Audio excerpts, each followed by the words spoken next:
Hello, how are you, my friend? Great, and yourself? Doing good, doing good. All right, you look good, you sound good. You ready to go? Yeah, just looking for my share screen here. There it is. There we go, there we go, there we go. All You right, are good to so go. thank you so much.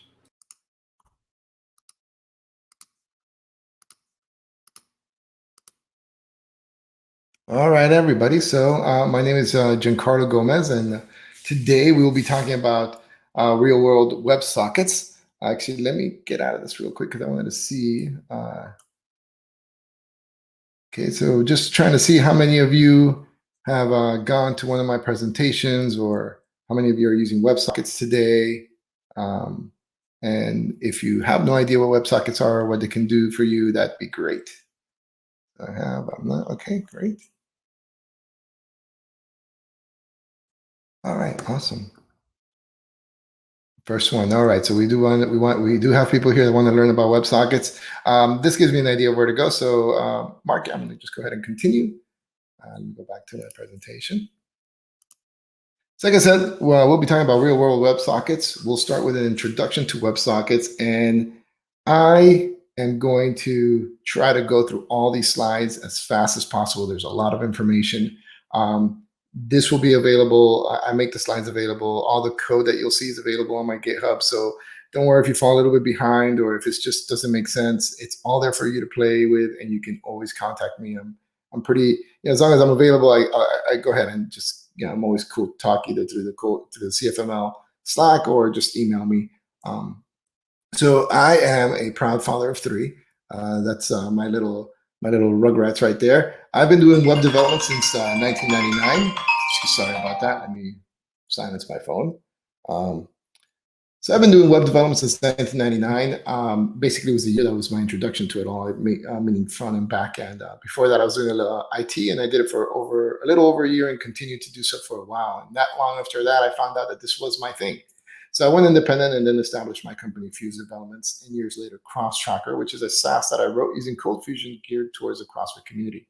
Along with my companies, I am also a senior developer at WebListers. And during my early years, I participated in a local, during my early years and still to this day, I participate in local user groups. And as for ColdFusion, I eventually became the co-manager of the South Florida ColdFusion user group. So what are WebSockets? The simplest explanation is that it allows for bidirectional communication between client and server. So there's little to no waiting. If we break that down a little bit more, it is a protocol providing full duplex communication channels over a single TCP connection versus half duplex, like the walkie-talkie style of request and response of the web.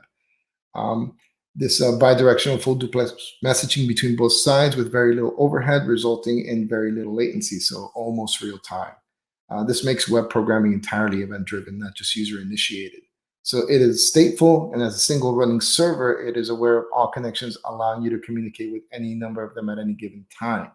So what WebSockets are not are those push notifications that we see on our phones. Those normally use Apple push notification services or Google Cloud messaging.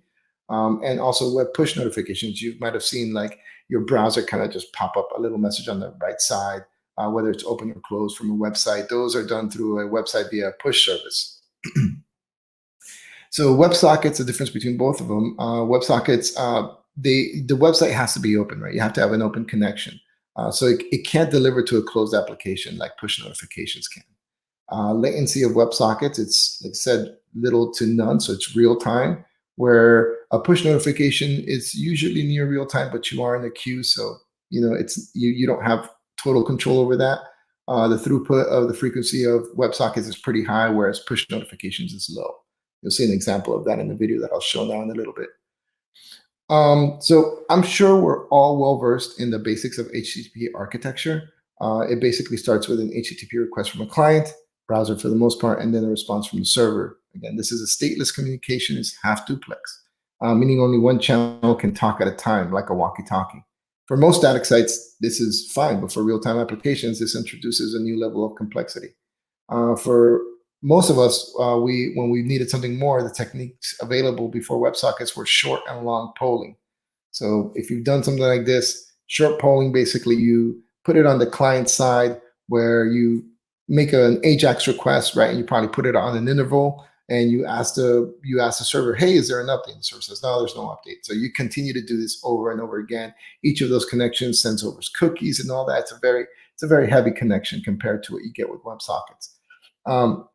So when you multiply that over many connections, you can see where the server is just checking and making responses over and over and over again. And it's unnecessary and it can lead to unwanted issues. I mean, you could use caching and all that to kind of make it a little easier. But again, these are all HTTP requests from multiple clients going at the same time back to your server figuring out whether it has an update for them or not. Long polling was the other way where you put the most of the work on the server where you make this request, right? But now you keep that request open on the server side and the server kind of loops and keeps that connection open for a certain amount of time, checks if there's an update. If there's an update, it goes ahead and sends that update and then closes the connection. Or if it times out, it eventually sends the connection like close and then the client has to restart it again. This does keep a TCP connection open to your server. And that has its limits on some servers. You can envision the issues of the overhead and the open connections to the server. Typically, a server can only support a finite number of incoming connections, but the exact number depends on the amount of memory available, the configuration of server software, the performance of the application, and many other variables. So it's difficult to give you an exact number, but you can see that this can lead to a lot of issues. So this is where WebSockets comes in. WebSockets requests start as a normal HTTP request, and then they get upgraded to a persistent web connection. At this point, the client can then subscribe to channels and receive and send messages in real time, also known as a pub-sub pattern. So basically, instead of our two previous examples, each client connecting simply subscribes to a channel or channels, and when the message is published by either a subscriber and or the server itself, each connected client then gets the message pushed to them in almost real time. Little latency, sometimes you see it, sometimes you don't. So basically, these persistent connections never need to open a new connection, right? It stays connected. They can talk to each other back and forth, and it takes the overhead out of the TCP connection, and they perform better over time. At some point, either side can close a connection. So let's see this in action. I'm going to go ahead and share a video with you guys now. And I come here. So here is what I call the live form. I had created this form for Duty Free Americas a while back, where they could kind of manage their menu systems with specials and categories and so on. And when I was done with the application, I was like, well, 2 or 3 different people can be working on this at the same time, and it would be kind of hard to know what was done, people overriding each other's work. So what I did once I completed the application with a few lines of code and WebSockets sending information back and forth, I was able to notify the user on the other end whether it needed to refresh a screen or if a change was done to something they were working on. Or as you can see, sorry, that kind of went real fast. I'll take it back here. It would let if the user on the right hand side moved the columns around or added a new group, the user on the left would be told who did it and what was done. Right, always goes real quick. The dashboard is something that we also use. So they have like this sales dashboard, and when an order would come in, the stores would see. Sorry about that. My dogs are barking. Hopefully it's not becoming an issue on your end. So as the order came in, it would go into that sent status. When they received it, it would just automatically move over. They would set an order as ready. As you can see, it's going through these different columns in real time. So that dashboard would just stay open like in a store where they can see these orders coming in and their whole lifespan. The same thing was when we use that on the client side. On the client side, once somebody was looking at their order, they can see the status of the order, right? So imagine like when you've made a excuse me one second, I'm sorry.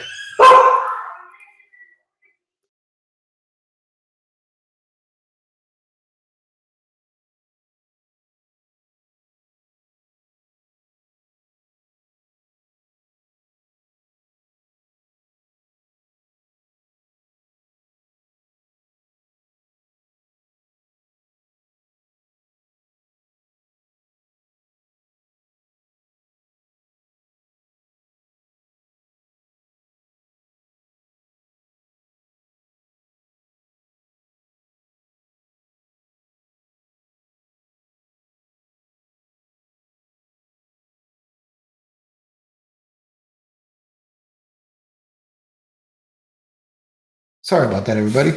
Coming back. Yes, so in their order, they can see the status, just like when you order from Domino's, and you can kind of see the status of your pizza, where it's coming or not. Next one was progress. In Duty Free America, sometimes we would do these big updates, and they had a lot of promotions, a lot of products, and in staging, they couldn't, they wanted the same data that was in production. And this was a lot of data to kind of move over the wire. So we created this updater that would transfer the data over from production to staging, prepare it, and it would show all the status of each record coming over. So you could imagine if you did this and you just had a spinning wheel, you don't know when this was complete, this would actually update this in real time. And in the bottom, you can see all these little messages going real fast. So this was really sped up. But those are WebSocket messages, and those messages would tell the UI what to do. Right. So again, WebSockets, it's really just sending messages back and forth. You still have to code out what you want to do with that data that you receive. And this UI basically just took care of everything. It took care of the progress bars, the console on the left-hand side, and then letting the user know when it was completed. And this was the whole enchilada. This was actually how it worked in Cross-Tracker. On the top left-hand side, you have what we call the whiteboard. So people would come into the class, and this is where they would see the work they had to do for the day. Then I wrote the script that's kind of like acting as somebody logging in either through their mobile device or through their kiosk. And in real time, you would see everybody appear in the whiteboard, everybody appear on the coach board, which you see on the right-hand side. And then the bottom was like the dashboard view for like an owner, so they can see everybody checking in, how many people per class each day. And here was myself trying to log in from my mobile device. So now when I was recording this, and this was done a couple of years back, I still use the same video because it kind of gets the idea across. This class was pretty much filled. So the owner comes here, looks for that class for the day, and goes ahead and removes one member from the class. And once the member was removed, I can go ahead and check in. So disregard those buttons that weren't aligned properly. That was eventually fixed. I just never recorded the video. So now I come in and I put in my times for that day. This is how we gamified this, right? We wanted people to compete against each other. So the whiteboard was cool because it would show it, but it would only show for your class. So if you had classes over the day where you come and look for your friends and all that would be on that stats board in the bottom. And you can see as I put in my results on the top left, you see my results put in. I did the recommended exercise at 6:04. And then the coach is on the right-hand side, just putting stuff through their coach board, and everything is getting updated in real time. And these are all different screens connected from different devices, all talking to each other. Right.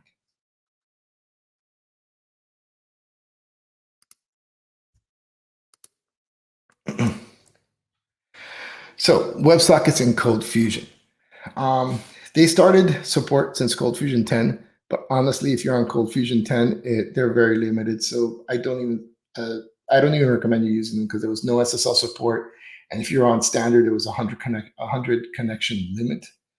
I never really tested it because at that time when I needed it, it didn't work for me. So I used a different solution. But as soon as ColdFusion 11 came out with no connection limits, proxy support, SSL support, and cluster support, I went right back because the ease of use that I can do on the server side was there. There might be some people still in ColdFusion 10, believe it or not. So ColdFusion 11 introduced all that.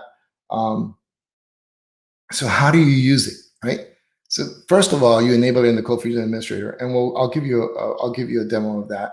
And then you define it in your application CFC. You define your channels. So it's really just an array of structs with that allows for a name and a CFC listener. So CFC listener is basically a listener that can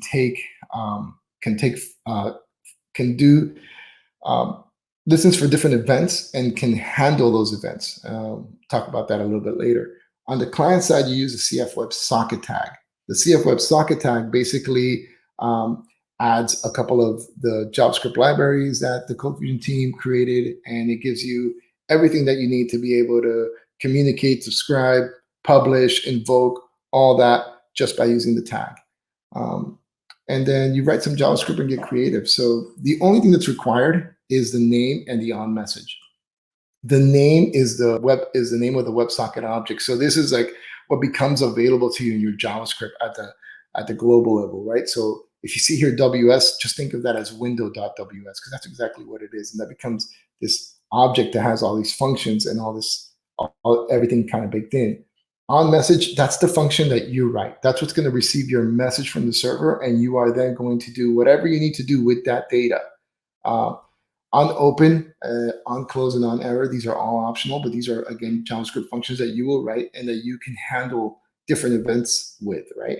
I use this in a library I wrote to handle, disconnections and so on that we'll demo. There's also one called USCF auth. If you see that in the documentation, I honestly can't tell you what it's for. I've tried it with true and false, and it has no effect on me. Maybe it has something to do if you use like CF login. I don't know. I don't use that. So again, if I can't tell you what specifically that attribute does, other than what it states in the documentation. And then subscribe to is a comma separated list of channels or sub channels that you want to subscribe to. So this is so it does everything for you once you write it, but you can't do this typo. I do have a typo, don't I? Subscribe. Oh, yes, I do. I will fix that. Thank you. But yes, an S before that C, please. Subscribe to. So you can put a single channel or a comma delimited list of channels, or you can do it on the client side once you connect, right? You don't have to put it on the CF WebSocket tag, right? You might not want to connect to a channel until you actually need it, so you do it on the JavaScript side. This is where the client functions come in. So if you're using authentication, you would use one. The authenticate function is there where you pass a username and password, and then this goes ahead and interacts with a function on your application CFC that's called on.ws authenticate, and we'll talk about that in a little while. Subscribe. This is once you subscribe to a channel. This is how you can do it yourself. You do again, we're keeping WS as the object. So WS subscribe, and you pass the channel name, and then you can pass a custom header. And this is just an object, right? You can pass whatever you want that you can eventually use later on. So for instance, here I passed in device mobile. And then you can also override the message handler. If you leave it alone, it's going to use what you applied on the CF WebSocket tag. Or if, for instance, this one needs to do something different than that one, when you subscribe, you can specify which message handler to use. And then WS publish. Once you're subscribed to a channel, you can publish to a channel, right? So here I'm publishing to the demo channel. I'm publishing Hello World. And now I can use that custom header where I can send information just like when I subscribe, but there's also this special one called selector. And ColdFusion sees this as a keyword that can use to filter out messages. So for instance, here I say device equals mobile. Right there, without you doing anything, every subscriber that was from a mobile device will get this message. And let's say if in your logic, somebody that was on desktop, past device desktop, they wouldn't get that message that you published. So that's a cool way to kind of filter out different subscribers when you're pushing something. And then invoke and publish allows you to invoke a CFC. So you would pass the channel that you want to publish through, right? The CFC name, so your whole dot notation of your CFC, and then the function name. That function has to be remote. I remember in the beginning, I think in 10 and 11 maybe, you can actually invoke any CFC, and that was kind of dangerous. So I believe it treats it just like if you were to invoke a CFC directly. So it has to be a remote function. Then you pass your arguments, and then you pass your custom header. This is something that you can use when maybe you have to pass it some data that has to be processed in order to create the message and then publish to everybody. You can also use invoke, which does the same thing, just doesn't publish a message, right? Maybe you just, again, instead of like you already have a WebSocket connection, why send like an AJAX request when you can just send the function that you want over to a CFC? That's an option. This is something you can use. And unsubscribe, well, that's pretty self-explanatory. You pass in the channel and you're unsubscribed. Get subscriptions tells you how many subscriptions you have. So it'll give you back an array of channels that you're subscribed to. Get subscriber count. You can get the number of subscribers that are subscribed to a specific channel that you pass in. These in 2018 and 2021, actually, well, more 2021, work a little bit better than they have in the past. So like, oh, well, open connection and close connection that's pretty self-explanatory. It opens and closes the connection. So that does like the new WebSocket and so on, and creates a connection to the server. But is connected and is connection open? With WebSocket, sometimes when you re-init the application, that basically kills all the connections, and you have to reconnect again. This is one of like the downfalls of it, where if you're not managing that property, you might think you're connected, but you're really not. And in 2018, you could pass like is connected even when the server went down and still returned true. I might be wrong with that, but last time I tested it did that. Where in 2021, at least if the server goes down and you say it's connected, it does return false. And then when it comes back, it says true, but again, it's still a little bit buggy that I'll demo and show you. And then is connection open is letting you know if the connection is open. Server functions.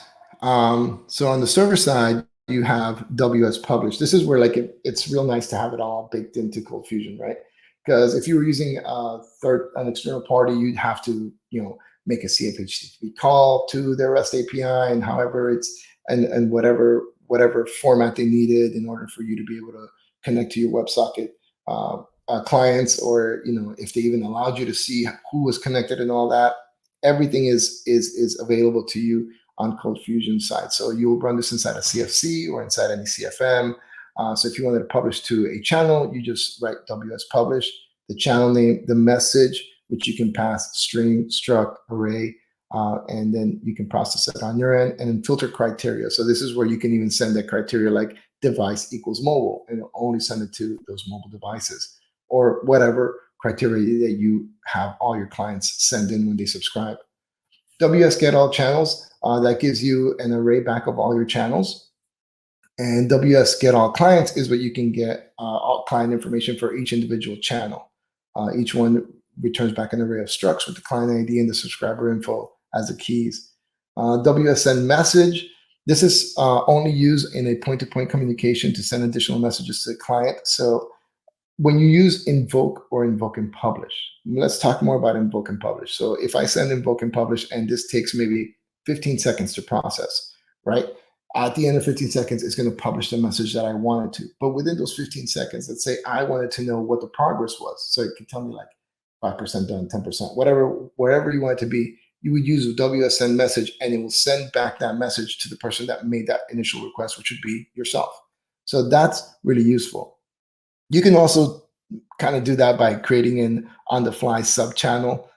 It's how I did it with the form, where it's specific, and if those two parties need to know what sub-channel it is, or the specific person needs to know what the sub-channel is, and so does the server, and it communicates on that sub-channel.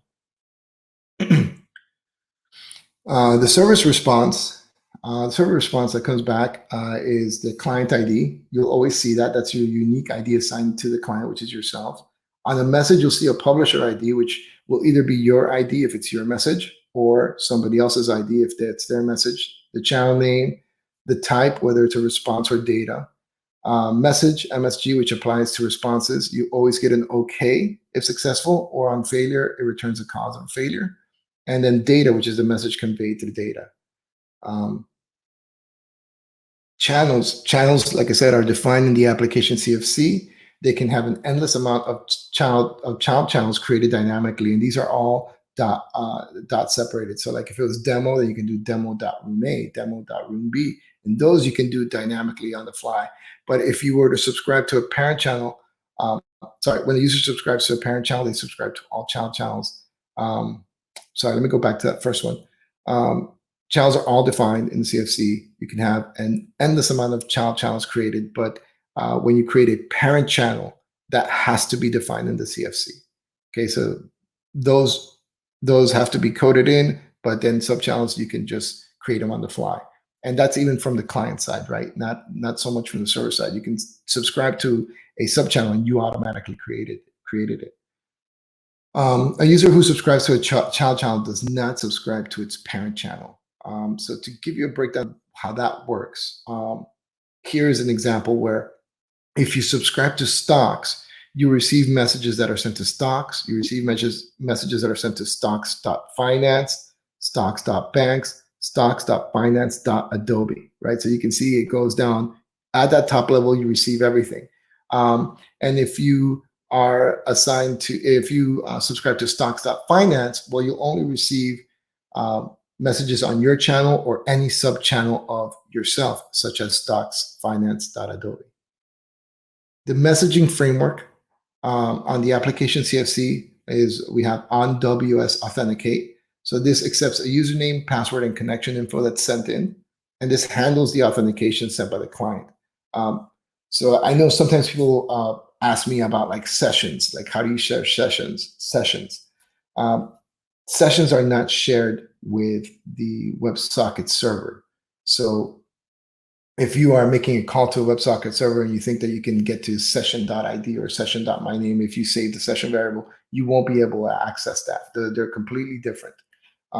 So when you want to authenticate, let's say if you wanted to protect your channel, you would pass in information here, and at that point you can either check a database table that you have, or maybe something that you hard coded. If it's a specific number of users, I mean, you can really basically do everything. And if you did want to work with sessions, when somebody logged into your application, maybe you save that to the database while their application's alive.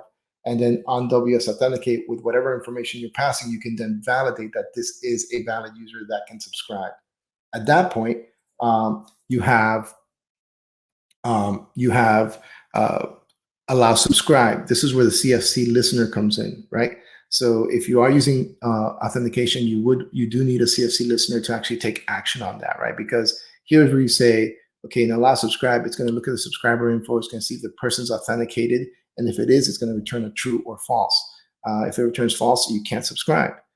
Also happens in allow publish. Allow publish checks if this person can publish to a channel or sub channel before publish. This is where you can invoke before publishing the message, and it's used to execute business logic and format the message. So for instance, like if somebody was typing a bad word, you can intercept it here and do something about that. I remember in one of my presentations, I use a Chuck Norris database, a Chuck Norris joke database, and it kind of bit me in the butt because I didn't know that there was some explicit jokes, and they were just kind of popping behind me, and I wasn't even paying attention because I had it on a loop. So yeah, so this is where you would use that, right, to make sure that your messages are formatted and allowed properly. Can send message. This is invoked for every client that you're sending it to. So it'll look to see if you can actually send a message to a client before send message. Also is invoked before sending a message to a subscribed client. And then after unsubscribe is something that can happen when somebody leaves, right? So if somebody leaves and you want to let everybody know that they left, you would use that listener. Server requirements.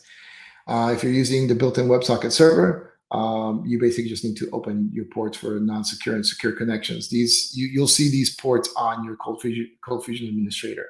And if you are using SSL, you would need to add the certificates to a Java key store or a PCKS12 file. Using proxy, this is the recommended use for me, I say, because it's just so easy, right? Everything is already defined on the web server, and it just proxies right through.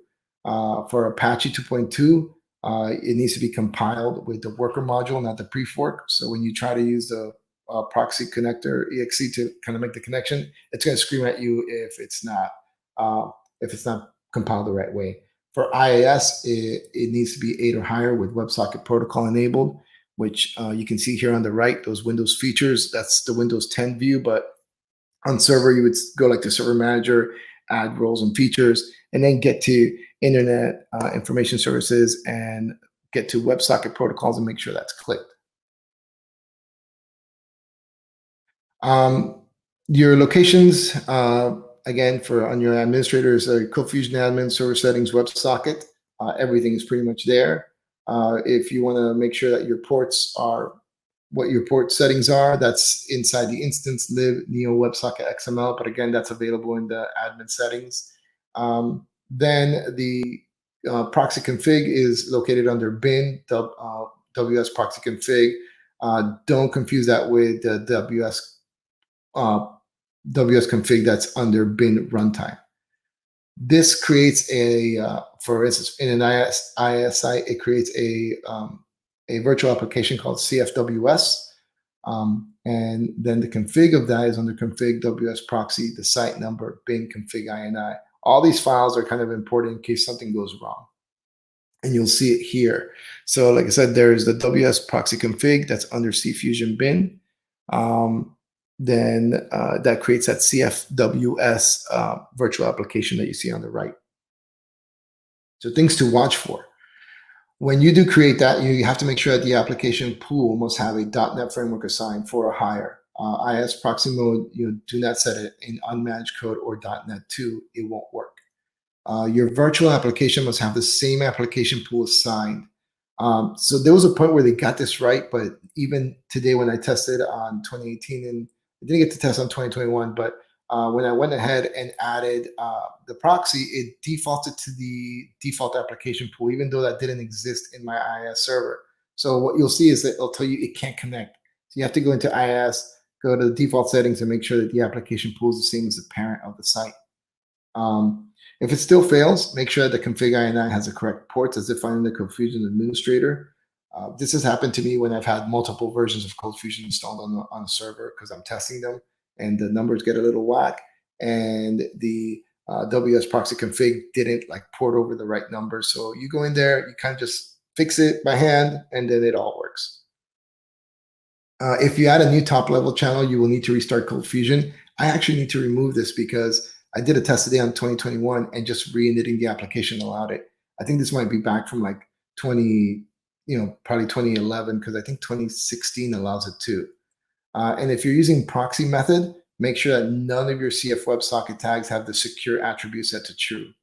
All right, so if you are using the internal WebSocket server and you're on an HTTPS connection, that CF WebSocket tag has to have the secure attribute set to true. It doesn't automatically do it itself. So when you connect from a non-secure site and you connect to a secure WebSocket, that's allowed. But if you connect to a secure site and you try to connect to a non-secure WebSocket, the browsers aren't going to allow that. So what you would do is you would set secure attribute true everywhere, because, well, it works on non-secure and secure.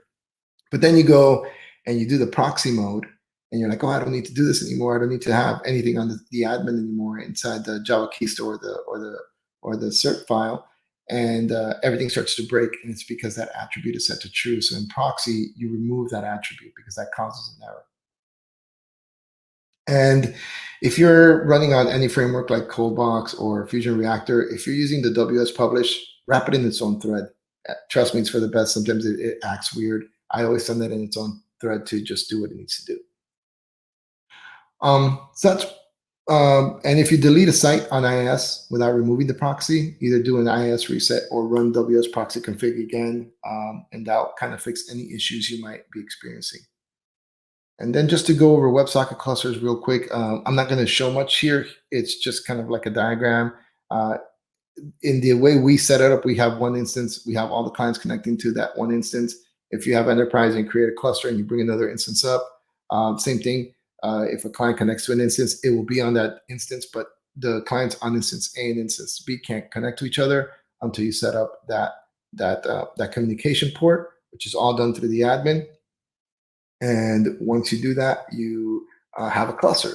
For those, you have to use the built-in WebSocket server. You have to create instances in the instance manager, define your clusters, rebuild your connections, and then just turn on WebSocket clustering on all instances. At that point, you can just have fun testing. Bring one up, bring it down. It might be a little bit of delay, but you'll see that it will go ahead and connect over, and all your messages will will work. I've never tested it in proxy mode, and that goes to say that I've never needed a cluster for this, right? I use this for messaging, real quick, fast messages. I don't use it to send big files. If you're doing a UI and let's say there are charts, send your deltas from like the last time. I remember one person trying to contact me and telling me that they're trying to send this huge Excel file of data and then rebuild the whole UI. And I was like, well, why don't you just send the deltas, right? Send the small differences so you can update the UI. Or if that's too much, maybe you just send all your connected clients like a message, say, hey, go get the latest updates. At that point, you do an AJAX request to get those latest updates. Or you just do an invoke to get that message back for yourself and just still work off WebSockets. But again, what you want is small messages. There's a setting that you can have max packet size. I always keep it to the smallest size that comes by default, which is 1024. You can go lower, but I believe that's the size that is already set there by default. So again, it's just fast messages, real quick. The larger the message, the more it's going to take to go over the pipe. And if you have millions of connections, again, imagine that. You just want small messages. All right, so enough of that. Let's try to get into some code. So here is a demo that I have. And I just want to show you here. We're just going to, this is the minimal that it takes to have WebSockets on our app. So you're looking at your application CFC. We have this WS channels, and I call it lobby. I have an on application start simply because I want to do this reload so I can show you how this is working. So I have a client on the left and the client on the right. And what we're going to use is our web developer tools to kind of see everything because there's going to be nothing on the screen. And I'm going to go ahead and show the console drawer so you can see everything. All right, show console drawer. And the cool thing is you come in here, you go to WS, and you can see that it was upgraded. 101 switching protocols, that means it connected and it went and it upgraded to a WebSocket connection. You can see your messages going here. Here's your history of messages. And in my code, if we go to that file, that index file, all I'm doing is a CF WebSocket tag named WS, and then on message receive WS, which just console logs that message. That's all I'm doing. So here I can say WS subscribe. Whoops, can't spell today. Subscribe. And I can say room A. Now, you'll see that here I got a message back saying room A doesn't exist or it's not running. So like I said, these rooms have to be they already have to exist on your application CFC. So if you go, okay, I'm going to come back here and I want to add that. Come here. And let's add room A. Come back to my code and I run that again. And it still doesn't exist because I have to re-init the app. So I'm going to come here on this screen. I'm going to say reload. Now I just re-initted. I'll send that again. And room A, he has subscribed to room A. So now I can say ws.get subscriptions. And I should get back my array of channels. And I am, as you can see, I am subscribed to channel A. Room A. Now I'm going to say WS subscribe on this side. And lobby. Say lobby. And each of these are their own connection. As you can see, my client ID here is 915-42307. Here it's 915-38492. That means we're two different subscribers. And now I'm going to go ahead and subscribe here and here. Let me just clear these up. And I'm going to publish a message to lobby. My message is hello from here. You can see here, this client got that message right away. Hello from here. So now we have this real-time publishing. I received also my own message. So, you're going to publish it. You're also going to receive it. So you're always going to get that. So, you want to save your client ID, right? If you're updating your UI once you send a message, and when you receive it, you want to make sure not to double post it. This is where you can check if the publisher ID is the same as your client ID, or maybe you just wait till that response back so you know that you actually sent that message. So that is the minimal it takes. Now going to this code in my repo, you'll have this real time with WebSockets. Now this has a couple things. You'll have apps. You'll have a simple example, advanced example, and a chat app. Broadcast is basically sends broadcast messages. This is just a file that looks at that that looks at that joke library and then just post that. It just publishes that to everybody who's connected. And then we have clients. We can see how many clients we have. Right now, it's just us, the dashboard. I have stats here, so you can see stats in real time. So I'm going to go ahead and open this guy in a new tab. You can see that now we have 2 clients because, again, I'm one client here also connected. I'm just going to move this guy up here. Oops, sorry. Go ahead and move this guy up here, and I'm going to get this advanced example. We're running on 40 minutes now, so I'm kind of going to just rush through these little things because you can see how to kind of debug these applications. Tab. I'll bring this guy down here. So one thing I want to talk about is, again, like I said, if you reinit your app, right, you will lose connections and you won't be able to communicate. So right now we have this app up here. It's my simple one, and this one called Advanced. And I start broadcasting. You can see that both of them are getting messages in real time, right? And now if I go ahead and add a new channel or I submit something, I upload new code and have to reinit my application, this guy here, if I go, let me go to console and say WS is connected. Oops. It tells me that it is connected. But now when I send a message and I broadcast, he's no longer receiving a message, right? And what happened is on my reinit, it actually unsubscribed me. And in 2018, I don't believe it was able to do this, but on 2021, when I tested today, I can still publish. I just can't receive. I go, here we go. Send that. Let's see.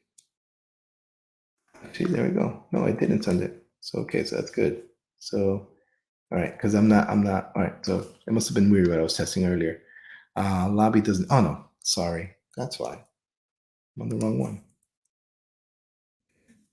WebSockets is the channel here that we're using. There we go. So you see that this guy received this message and he was able to publish, but for some reason, he still can't receive anything that goes over to that channel until he comes here and he reloads the page, and then now he's connected again.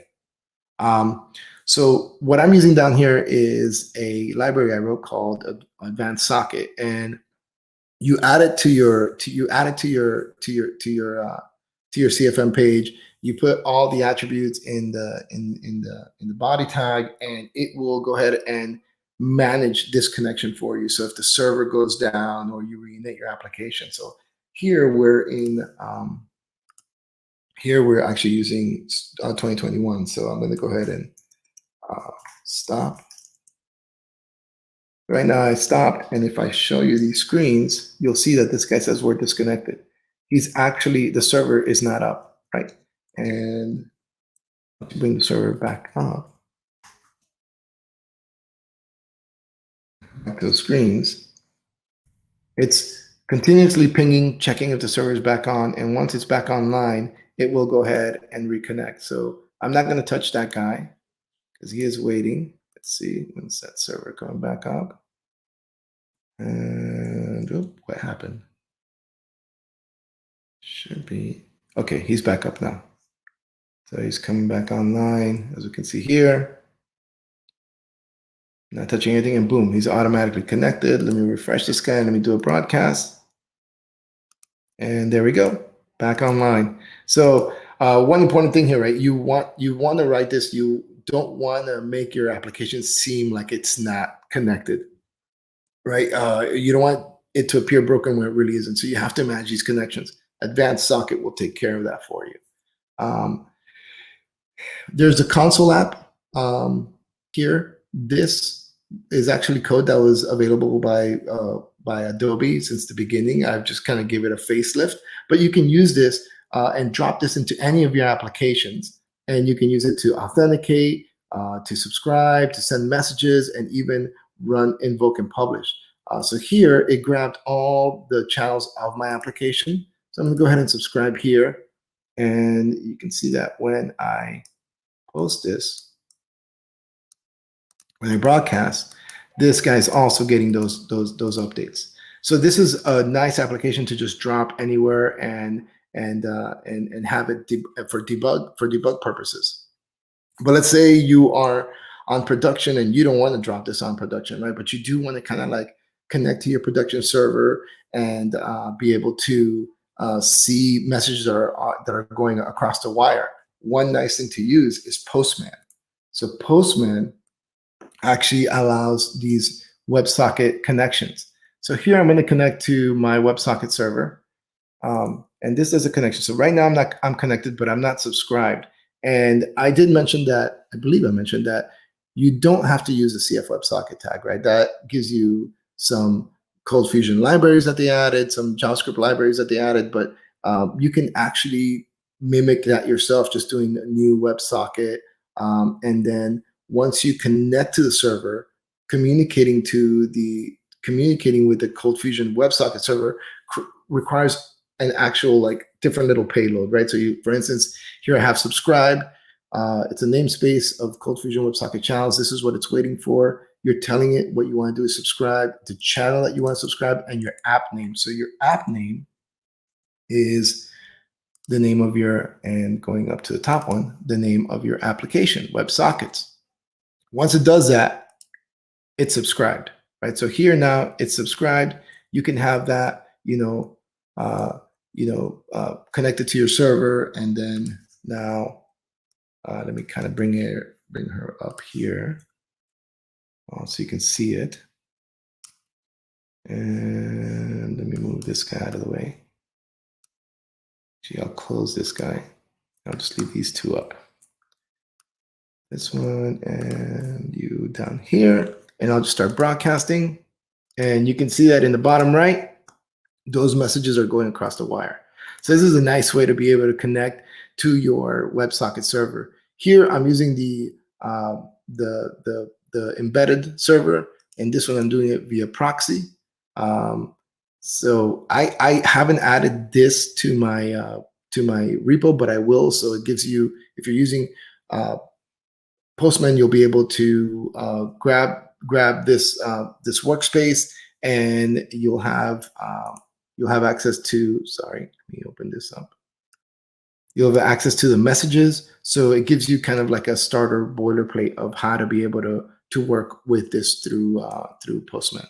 So, and this is a nice way to be able to debug and see this in real time, your messages in real time.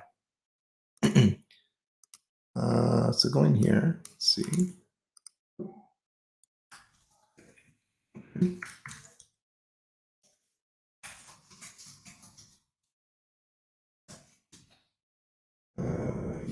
Why?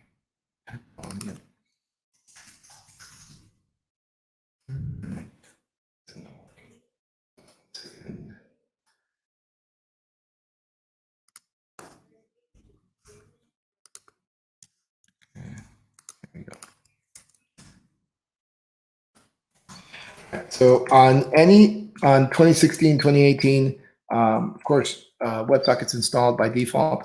If you're on 2021, depending on the installation you did, it might not be installed. So if not, you just have to open the CF package manager, or you can do it inside the admin. So the admin, you come here, and it tells you what's installed or the available packages. And if it's not installed, for instance, let me go ahead and I'm going to uninstall this guy.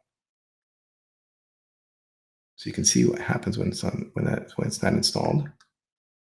See what's going on. All right, let me do it through the terminal. All right. See that. So I'm on command box here. So it actually, once you pass the CFPM, it knows to go ahead and get it from the CFFusion bin where it exists. And now I can say list. Let's see, list. Okay, so I have WebSocket installed. I can say uninstall WebSocket. All right, great. So I'm going to quit out of this. I'm going to restart. Great. So now I restarted that server. And if I come here, And once it comes back up,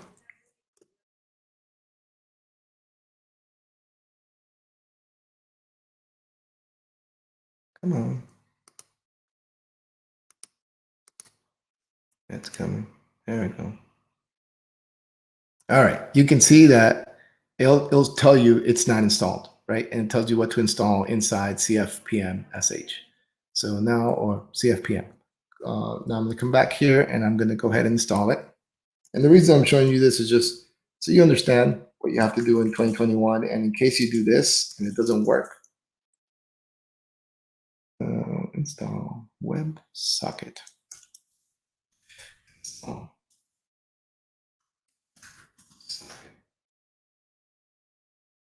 All right. Here, this you'll do this and be like, okay, great, it's working. And you refresh and it's not, and it's because what you actually have to do is you have to restart the server. Once you restart the server, everything works great. And so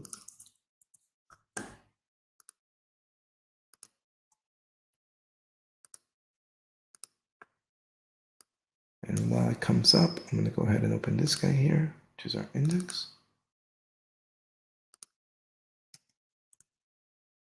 All right, coming up.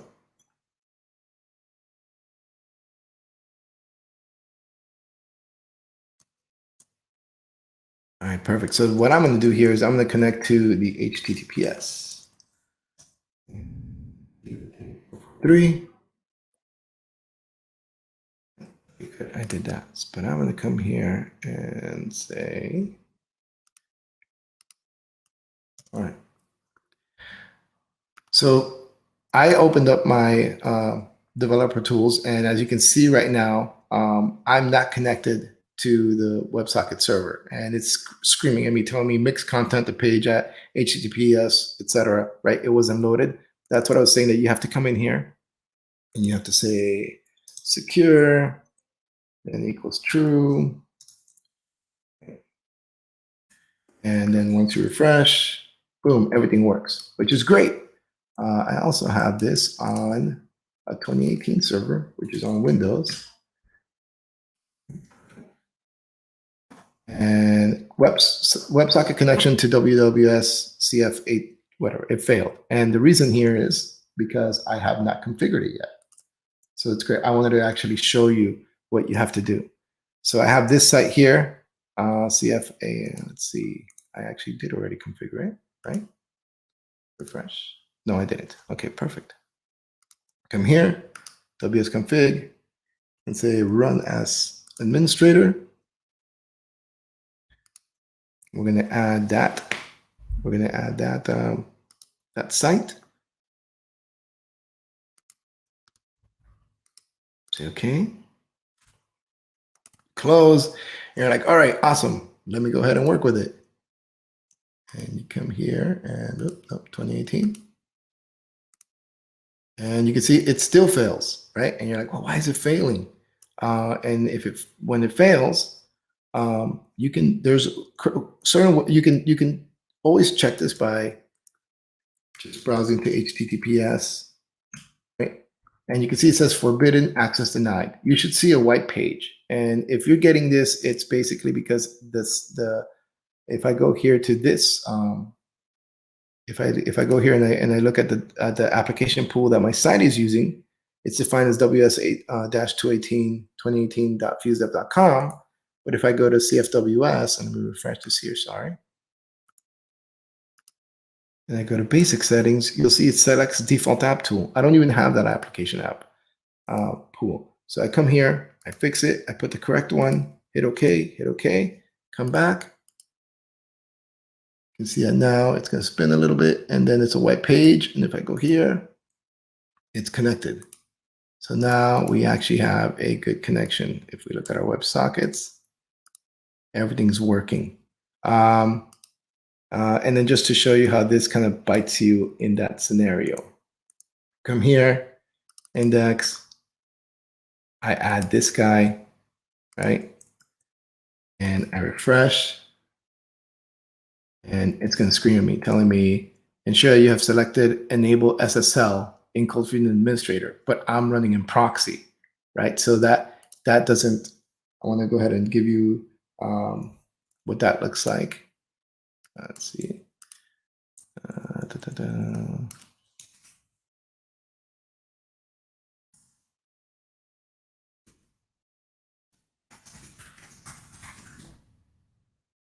Server settings, WebSocket. You'll see I use proxy. You don't have that setting.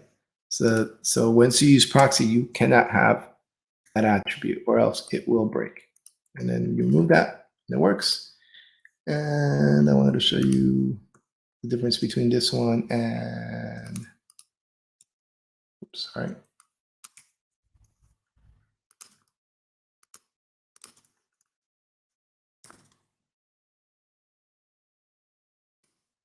One second. Nope.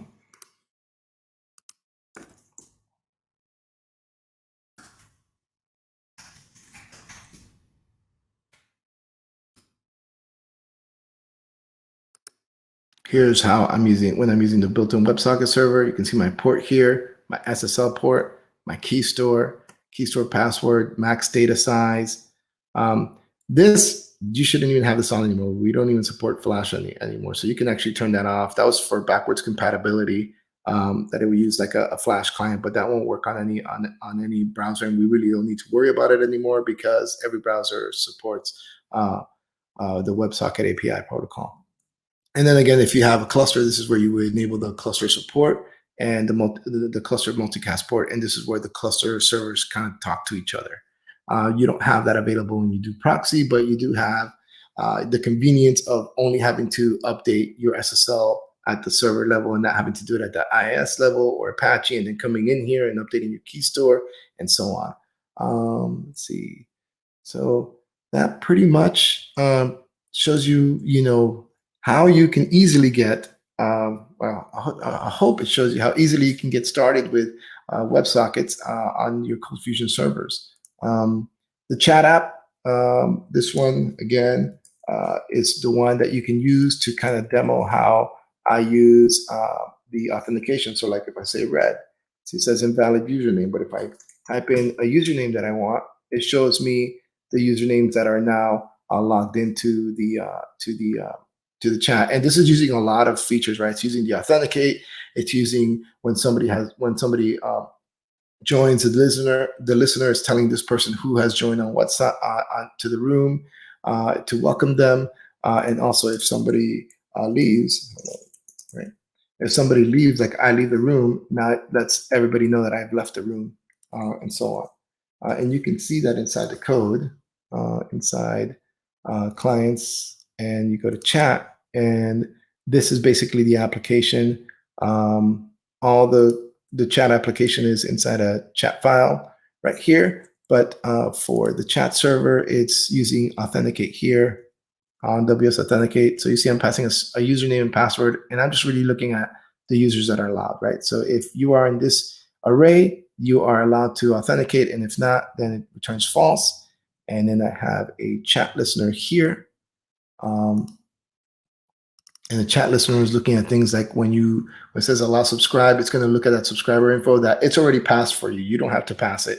But if this doesn't return, if this is not true, it returns false. Or if their username is missing, it returns false. But if they are good, it goes ahead and lets everybody know before that person connects that this username has joined the chat room. So say hello. So that's how you saw that post on the other side. Then it does return connected users. This basically goes into its own thread, and that's what builds this over here on the left-hand side, right? And that just looks at all the connected users and builds the HTML and sends it to every client, and then the UI gets updated. And I'm going to go ahead and stop sharing now.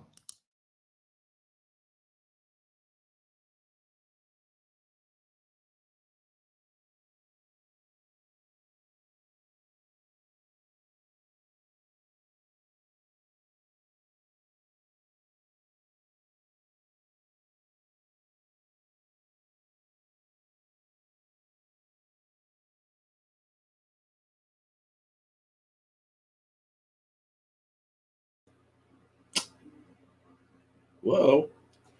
We have lost our presenter.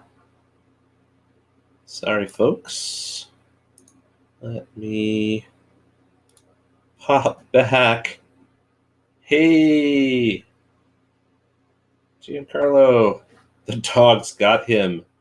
Go ahead and share your screen again. I don't know if your computer broke. You okay? I'm good. I'm back. Web get socketed? Yeah. No, I went to stop sharing my screen and it kind of all went away.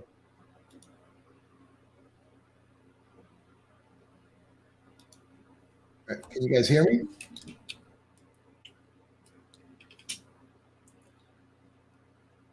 All right, cool.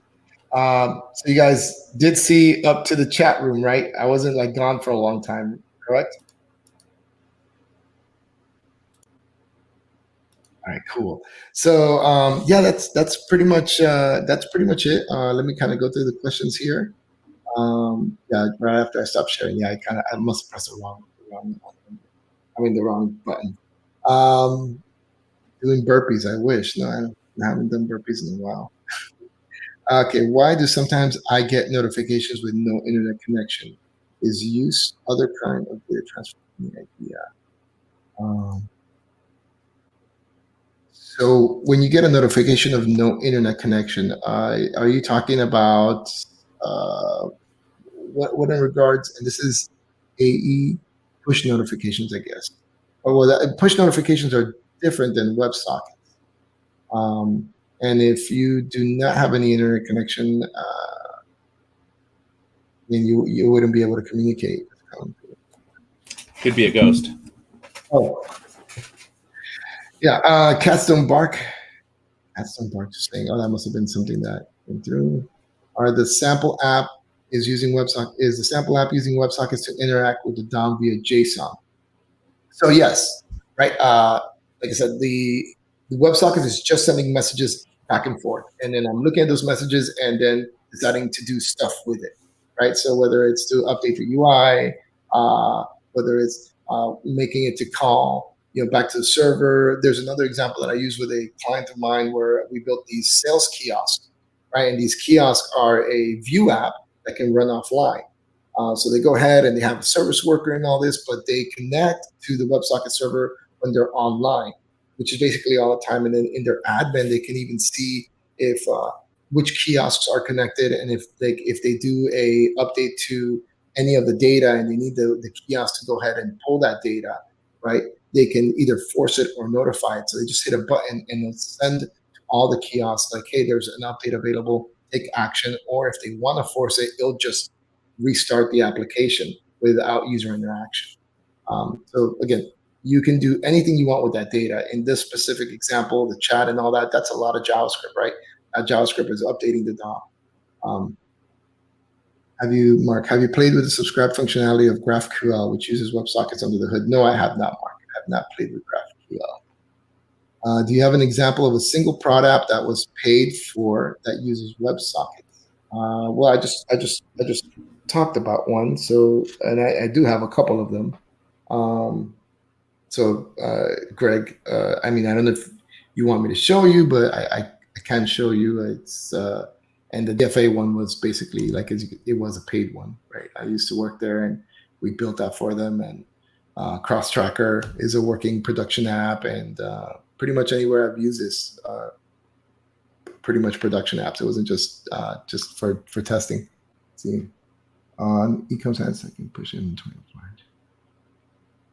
I mean, you could do that. You could do that, Greg. You can see if somebody's like, you can say you can have, like I said, you can have like create in your instance, you can have products channel, right? And let's say like each product has an ID, and then when somebody's on that product page, right, it could be like subscribe to product dot, and then the ID of the product.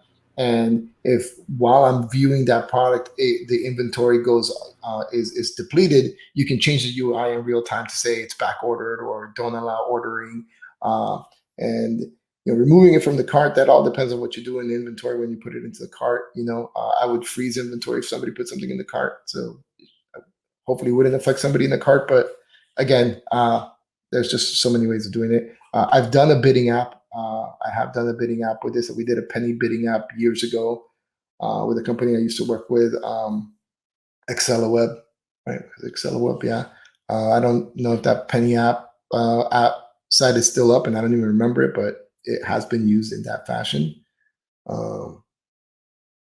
Can you show how many people are looking at the same product? Yeah, if you can, when people subscribe, if that product is a channel, while that page is open, if you look at that channel, and it'll give you the subscriber count of people connected, right? So like if I'm on that product and then I move off that product to another page, well, that's a whole brand new page, and that will kill my connection. So once I browse away or I close that page, it's gone. So that's an easy way to know how many people are actually looking at that. Let's see. I think Marcy was Marcy has asked this question a couple times about reconciliation of deltas when someone gets offline. If they get connected, is there some way to reconciliate like the differential between? Yeah, I see that. Yeah, I see that now. So again, yes, it's something that can be done. It's not something that can be done out of like the box, right? Like WebSockets, all it is the communication.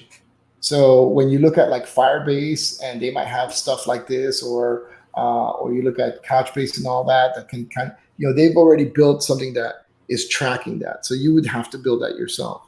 Whether you're keeping like somebody's session or somebody's connection, to a database, and you're kind of tracking when's the last time that a message passed, and maybe they lost internet connection, and by the time they come back, right, there's been like 4 or 5 messages. You can track that and then replay that, but you would have to build that, and then you would have to publish it to that user. It's not something that's like kind of like right. It's not just built into WebSockets. WebSockets is just a communication. It's just a way of communicating back and forth that data. My guess is, could you use a streaming server like Kafka? I have not used Kafka, which would track what clients received it or not, and smart replay the relevant data. Well, yeah, that's basically, Greg, they built that, right? So you could do that. You have the tools to do that. But if you don't want to build it yourself, you could use another service and pay them. I think earlier Jim Rathborn asked whether you would recommend WebSockets over some of the like SQS, some of the different messaging queue services that are being provided by Azure and AWS. Can you talk about that a little bit? Yeah, well, I mean, I haven't used SQS for this. SQS, the way I've used it in Teams, or sometimes to break out like real large processes into different steps, right? So you send SQS all these different functions you want to run, and it goes, and you go ahead and you grab that message, and then you execute that. At least that's the way we've used SQS. I haven't used it for communication. So whether SQS can publish to like a client, I don't know. No, if you want real-time communication where you're kind of sending these messages back and forth to multiple connected clients, WebSockets is a way.